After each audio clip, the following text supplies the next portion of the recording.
କହିଦିଅ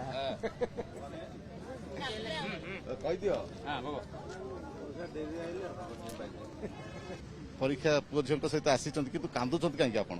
ନା ନା କାନ୍ଦିବାର ସେମିତି କିଛି ନାହିଁ। ମେନ୍ ହେଲା ମାନେ ଅଧିକ ଏକ୍ସାଇଟେଡ୍ ହେଇଯାଇଥିଲି ଯାହାଫଳରେ ମୋ ଝିଅ କଣ କରିବ କଣ ନାହିଁ, ତ ସେଥିପାଇଁ ଭଗବାନଙ୍କ ପାଖେ ଏତିକି ନିବେଦନ ଯେ ଆମ ସ୍କୁଲ ଶ୍ରୀମଦ ଭଗବତ ଗୀତା ବିଦ୍ୟା ମନ୍ଦିର କେମିତି ଏଥର କେମିତି ଟପ୍ ଲିଷ୍ଟରେ ଆସୁ, ଏଇ ଟପ୍ 10 ଭିତରେ ଯେମିତି ହେଲେ ବି ଆମର 2-4ଟା ପିଲା ଯାଆନ୍ତୁ, ଏଇଟା ମୋର ଭଗବାନଙ୍କ ପାଖରେ ପ୍ରାର୍ଥନା। କାଲି ରାତି ସାରା ଅପେକ୍ଷା କରିଥିବେ ପାଠ ପଢିବା?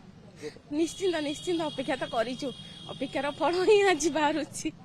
ରାତି ସାରା ଝିଅକୁ ପାଠ ରାତି ସାରା ନାହିଁ, ରାତି ସାରା ରେଷ୍ଟ ନେଇଛି, ମିନିମମ୍ 12ଟା ପରେ ସେ ରେଷ୍ଟ ନେଇଛି, ତାପରେ 6ଟା ବେଳକୁ ଉଠିଛି ଆଉ। ଭଲ ହବ ଏଥର? ହଁ ହଁ ହଁ ଭଲ ହବ।